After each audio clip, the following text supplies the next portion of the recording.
Hey, I'm Bruce Page. I want to introduce to you the new Scott sight. This is the latest innovation in the fire service for breathing apparatus. This is going to give firefighters an eye to see things that they couldn't see before, hands-free. So what we have here is we have two components of this. The first one being the thermal camera. This is not to be confused with a thermal imager. Although it uses a thermal image, it's truly just a way to bring situational intelligence to the firefighter's vision. So we have the camera on the outside, and then internally, this ring here with the batteries underneath, you can see there is a viewfinder that's here on the inside. So this is going to allow the firefighter to see in smoke and heavy smoke and in zero visibility where they couldn't otherwise see. So I'm going to turn this around just for a second and show you. You have a heads-up display that's on the inside. And what this is really doing that is unique is it's the first phase in being able to bring electronic data into the eye of the firefighter.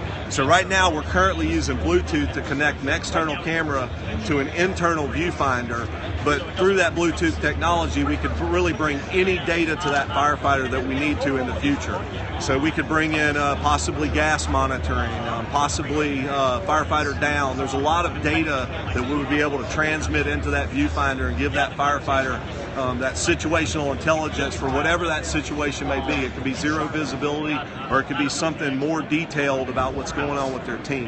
Let me show real quick. I can actually hold the camera and y'all can actually see the image if I can get it lined up right. It's like a dual hand here, so if you can see me moving around, it's a little hard for me to get the camera lined up. There we go. So you can actually see everybody in there. Yeah, it actually shows up pretty well. So, yep. So, and the cool thing about it is it uses standard AAA batteries. So there's 3 batteries in the camera portion, and there's 2 batteries in the viewfinder portion. And so we're not having to deal with rechargeables or anything like that. We can get about 2 hours of runtime is what we advertise. We've been finding that based on circumstances, we can get up to 4 hours of runtime. So really simple operation. There's 2 on buttons to turn it on. So you have an external button to turn the camera on, and you have an internal button to turn on the viewfinder. Okay, they turn on through Bluetooth, they connect, they're paired up already, they connect, and what's really nice about it is it's a low cost. So the camera by itself, or the system by itself, is about $1,500 list price. The system with the mask included is about $1,875 list price.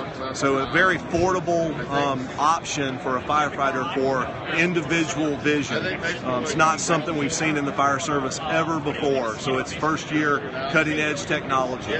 So one thing I've noticed, because I've worn it and some of y'all can't wear it, but it does not weigh much at all. I actually was really surprised at the weight. Do you know the weight? It's about 4 ounces. So. Oh yeah, so it's extremely light. I mean, it's just as light or lighter than a voice amplification system. It really feels no different. You can't feel it very much at all. So. Yeah, and there are adjustments in there, so everybody's head is a little bit different. So the viewfinder will adjust up and down depending on where that mask sits on the face. There's a screw tool in there that you actually turn, and you adjust that viewfinder up and down to fit your vision. What's really cool about it is if you're a guy like me who wears reader glasses and you have a hard time seeing up close, you would look at this viewfinder and you would think, oh man, that's not going to be good for an old guy like me. But what's really nice about it is the optics in this projects that image down where it's about 10 to 15 feet in front of you is the way it is perceived by your eye. So you don't get that up close, I'm having a difficult time focusing. It's focused away from you. So I'm going to show, there's a few more people joining. I'm going to show the image one more time. Okay. If y'all have questions, go ahead and ask questions while I'm doing this. And there we go. So you can see people, it's kind of as we move around, you can see him moving his arm. Let me get my camera in the right spot. Whoop. It's hard for me to focus the camera, so there we go. So you can kind of see down in there the people that are in your screen. It's actually really easy to see. So one person asked, what's the price point? So we'll explain that one more time. Here you go. All right, so unit without a mask is $1,500 list price. With a mask, it's $1,875 list price. So very affordable. Very affordable, absolutely. Surprisingly affordable. Yeah. So really, really good. Yeah, and if you price other technology, not even thermal imaging, but if you price other technology related to communications, I think about what it costs to get a full face mask for diving with communications. You're up in that same price range. So giving a firefighter visibility is unbelievable. So somebody's asking, can the viewer be placed on either side? No, it can only be placed on the right side. We find that most people are right-hand dominant, and so having that ability to turn it on and off right hand is And your important. regulator's still coming off. Regulator's right? still coming off. Everything is exactly the same. If this is equipped with voice amps, we have a left bracket, so your voice amp would be on the left side at that point. Okay. Sounds good. Anybody else have any questions or anything? We've got more to look at. I know this is a big item that a lot of people want to see, so if not, we can start looking at some other stuff. So I don't think there's any more questions on that. All right, good. We can come back. If you have more questions, we can come back to it. So we're going to go on to look at some more stuff in just a second. So I flipped the camera around so y'all can see. So what we're going to look at next is an accountability system that's built in, kind of a way that streams data from their SCBAs back and forth to a command post or something like that. So you can actually see all the data that's being shared. So we're going to go over to the comms right now, because there's a lot of people right here at the accountability. So we're going to take a look. They've got comms built with some new firmware for Motorola. So we're going to take a look at that. Hey,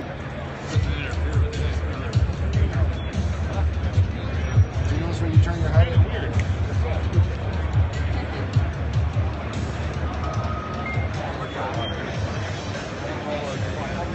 So this is another huge innovation in technology for us. So a few years ago, we completely redesigned the voice amplification. We put the smart technology inside of the voice amplifier. So if you remember back in the old days, a voice amp was simply a dumb amplifier. You put a battery in it, you turned it on, it amplified what came out of your mouth, it made it louder, and then when the battery went dead, it was turned off. Today, what we have in voice amplification,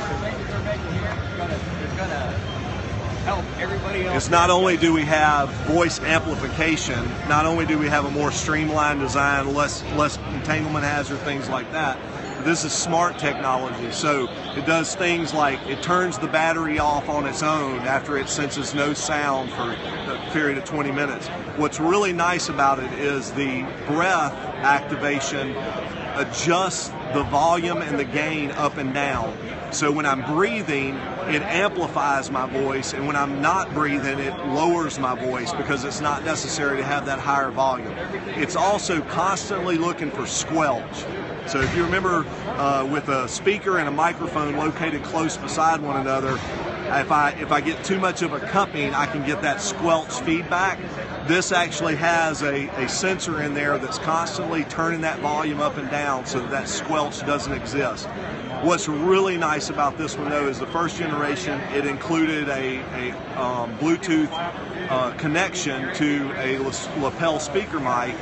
But in the next generation, which is currently functional, but it's not fully functional, Motorola has developed some software upgrades to be able to allow the Bluetooth connectivity directly to the Motorola APX series radios, so that you get Bluetooth connection immediately with the radio, and you're not having to even have that lapel speaker mic. So you could use your existing Bluetooth lapel speaker mic. It also has the ability to cancel out all background noise. So we have, if you go to our YouTube page at Scott Safety, we have some videos on there with a person running a K-12 saw, with a pumper running in the background, with very high noise environments, and it's canceling out all of that noise in the background. And so you have crystal clear voice coming out with no background noise whatsoever. It also cancels out that breathing sound that we typically hear. So that's our latest breakthrough in communications technology. All right. Any questions? Do y'all have any questions about that? He's very detailed with responses, so it's hard to even think of questions that you can ask. So it sounds good right now. Yeah, no questions right now. So. All right. All right, we want to go to something else? Okay, yeah. Show some of that new technology that's like really different technology that most people wouldn't think of being in the fire service. Okay. Yeah. All right, so you're about to see something that is absolutely insane. So this is something that's probably the most unique system that I've ever seen. And he's going to show it to us. This is something that's very mil-spec and special operations. So they mentioned SEALs and stuff earlier that we're using this style of technology. But we're going to take a look at two of these that are just absolutely crazy. So here we go. We're going to take a look at it. That are here that are not something we would normally see in the fire service, but with the WMD threat and with just general terrorism threats, they're products that are kind of morphed over from the military application into the emergency services application. So the first thing over here is this really spaceship-looking, we call it the Patriot 5510, and this is a multi-use platform for an SCBA. So what this includes is it has cylinders just like a regular SCBA, and then one of these cylinders can actually be removed, and we can have an exothermic cutting torch that was located on there that would be part of the backpack.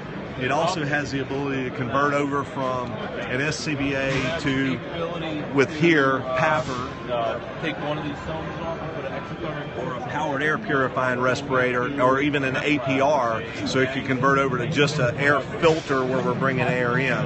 The other thing that's really unique about this is the ability to jettison a cylinder off just like you did, and that cylinder can drop down onto the ground, and you can leave it for someone who was injured and you needed to come back to them.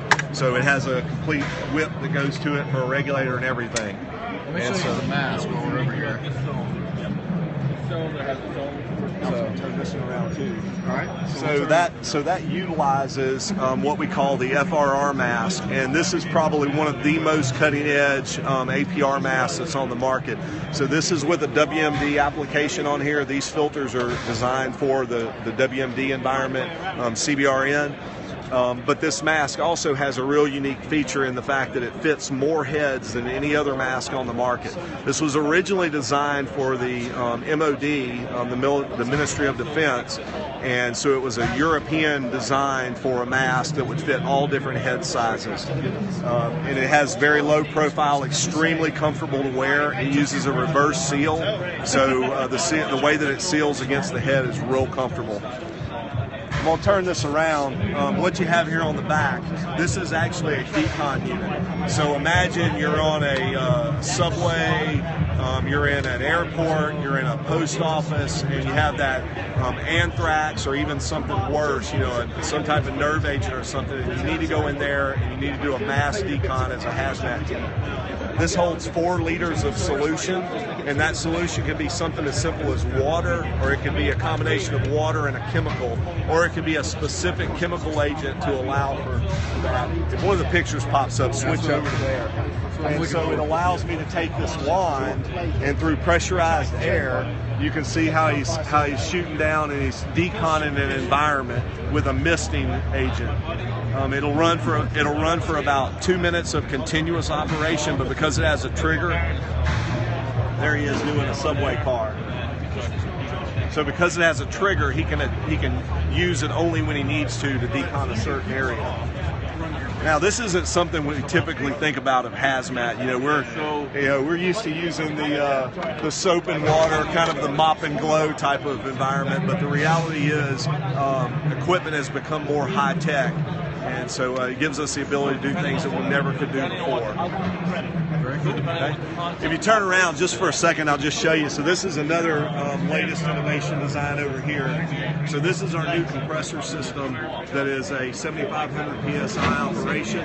What's really unique is you can't see here, so it's kind of like the sports car. Until you look under the hood, you don't really know what you have. This actually uses a chip identification system that we can put on the cylinder caps, and when you put the cylinder in there, it will identify if it's a 2216, a 4500, or a 5500 PSI cylinder, and the regulator will automatically adjust to the pressure that's been plugged in.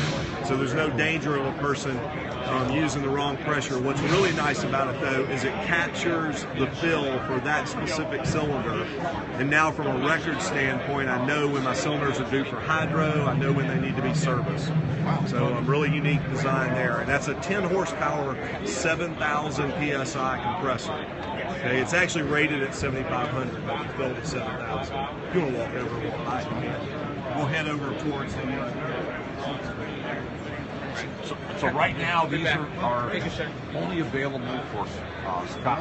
The other thing is that can be retroed to an existing compressor system to where your fill station is actually filling using that smart technology on an existing system. Cool. I flip the camera back around. So as I flip the camera, you notice it goes dark. If y'all have any questions, post them at the bottom. And I know you may not see this live, so you can't ask questions. Is that just for Scott? Is which just for Scott? The compressor? The fill station can be used with any existing compressor. Okay, he said the fill station can be used with any existing compressor. We have with I don't know where. Hey, I'm Derek Layton, aren't you? You're from Memphis, right? Is that the right? Derek's from Derek Madison. Madison. Yeah, okay, I know Derek. Oh, okay. So, yeah. Yeah. So we have people in the Jackson metro area that are using our fill station on another manufacturer's compressor. Okay. All right, so now we're going to look at the communications over here. So one of the things right here in the background that you can't see, and I'm going to pull my smartphone out just to show you. So one of the things that we developed about a year ago, and we just finished all of our beta testing, is an application that we call SAM. That stands for Scott Asset Management. And so I'm trying to pull the application up here on my phone real quick.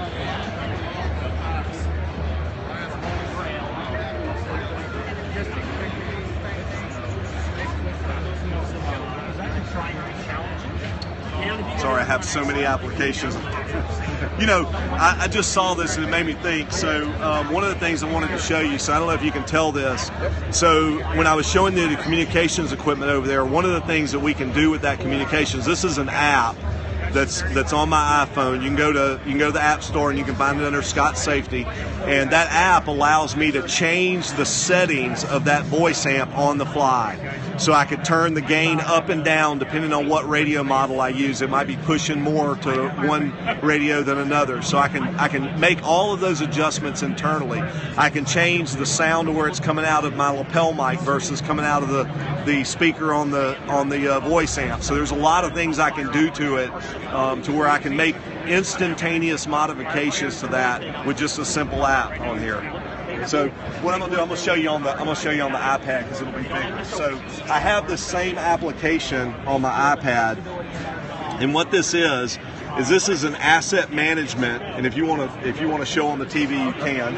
So this is an asset management, and this allows me to track equipment by simple barcode scanning, and I know when equipment is due for hydro, I know when flow tests are required, I know when a thermal imager was first put in service, I know when the last time was it was inspected. So we think about our records right now in the fire station, we're kind of using everything on paper.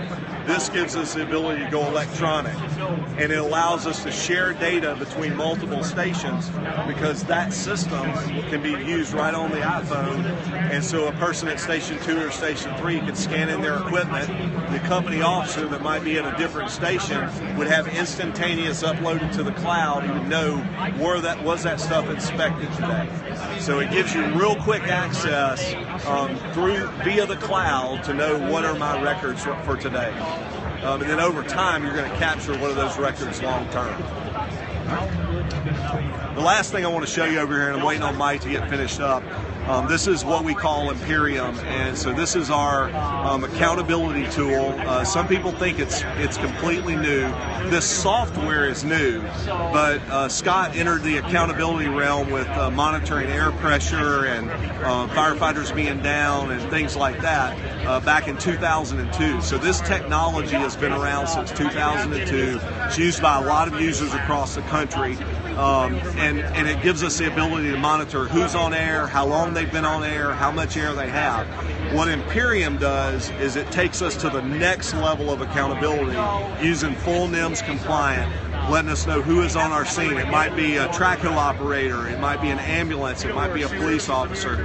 It gives me the ability to capture all of that, not just people who are using respirators. But it more detailed gives me the ability for the person using respirators to know how much air they have. If they're in trouble, I can send out evacs to everybody that's on the scene. I can send out an evac to just an individual.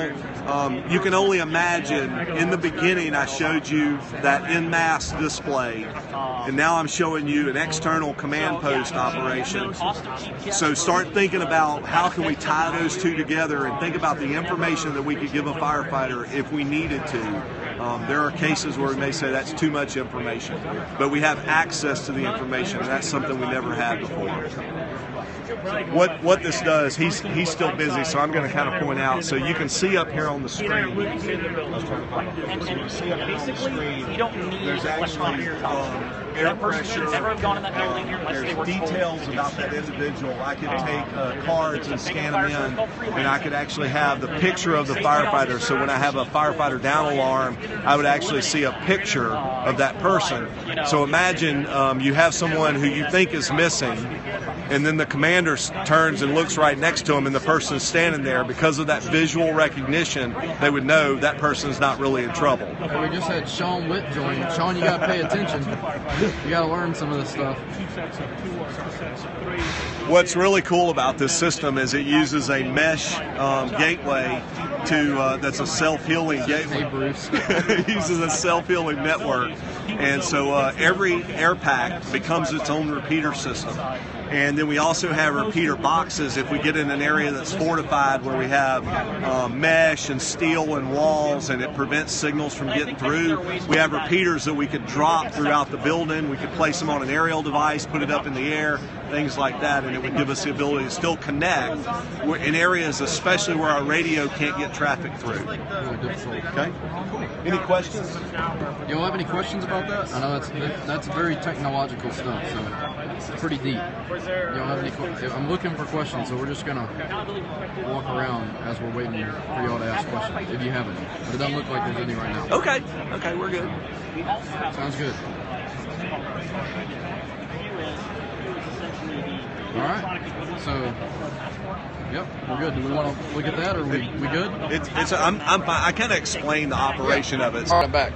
That's really weird when the camera's that close to me. So, all right. So that's we're gonna end it there for this one. I'm gonna try to download this and post it onto the Facebook page because this will end in 24 hours. So people that haven't seen it, obviously you can't ask questions, but I'm going to try to put it onto the Facebook page. I did some other ones yesterday, so you can go look at those. But then you'll be able to share this with everybody else so they can see it too. Because we went over a lot of stuff, so you won't get to see it. Sounds good, Sean. All right, I appreciate it. And he says thanks. Everybody's saying thanks. So, great, thanks. Sounds good. See y'all later.